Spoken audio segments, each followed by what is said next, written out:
Hello guys, samahan nyo naman kami sa aming day 2 pambuta sa Sitio Suba, Purok, Pag-asa, Barangay Buhay, Surigao del Sur. So this is our first move for walk papuntang Suba. Nagpe-pray na kami para sa aming kapakanan sa papunta ng Suba. So mahirap po talang daan yan, lock yung aming driver. Nahirapan na po yan, pero malakas din po yun. Huwag malakas ang aming kalabaw. And yun din ang aming konsehal. Sabi, talagang bigat ng bagong dala nun. Ayan na naman, napakataas mong pasaka sa Bisaya. Uy, Bisaya ka para sa Bisaya. Ayan, oray ko. Ayan, natumba po yan. So ayan, binangon na ang aming isa first council yan. At siya yun, tamang dala lang sa mineral ski. So ayan, itinulak po namin yan kasi madulas po yung higi dahil medyo mabasa siya sa daan. At saka ayan ayun, sama namin. Pakaway-kaway lang, pero ang sakit na ng bagtas niyan. Uy, hindi pa tayo katunga pag magtas. Hala, birada gapon. O diba, ayan, tulak lang ngayon. Meron kami kasugat na ibang tao.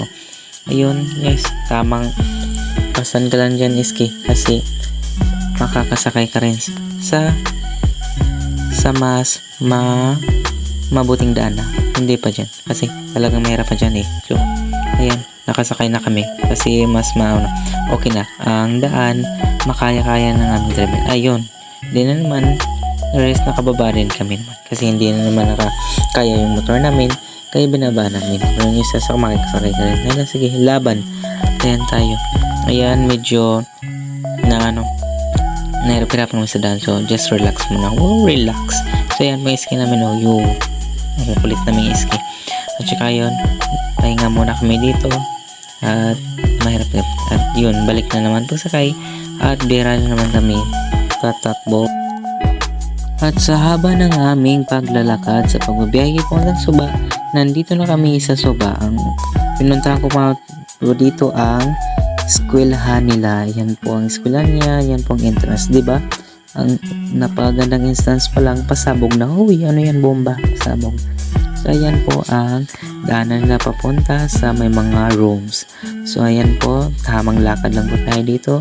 Natitingnan natin mga views kung gaano kaganda dito sa Sitio Suba, Purok, Pag-asa, Barangay Mabuhay, Tandag City. Ayan po yung mga classrooms. Ayan po, nakita po tayo napakalawak po talaga sa lupa ng Sitio Suba. Talagang nakita natin na wala talaga halos mga bahay-bahay dito. At saka school lang ang na part dito.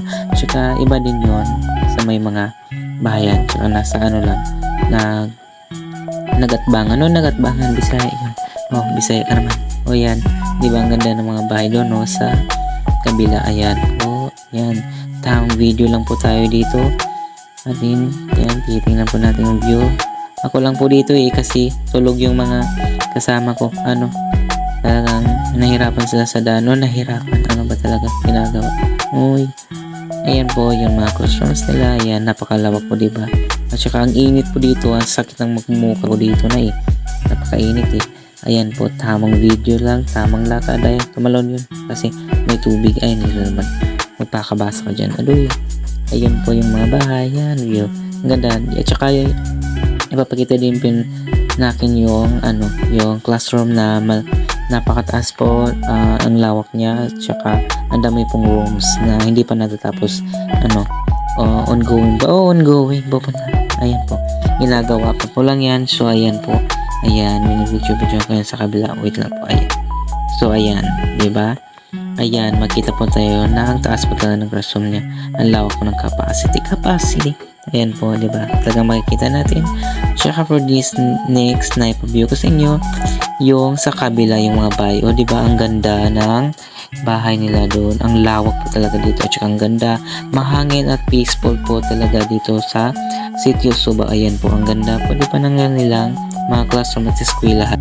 Super ganda po talagang view dito. Tsaka mahangin at maliwalas po talaga. So kung kayo ay pumunta po dito, talagang hindi po pagsisiyan. And that's offered. Charot offer. May offer po. Charot. Ayan po. Sobrang lawak po dito. And I am going back to the sentro. Sentro. Ayan, pauwi na po ako niyan. Kasi po, ako lang po isa. Go na pa rin. And that's all. Thank you for watching guys. Pa-follow, like, and share. Bye-bye.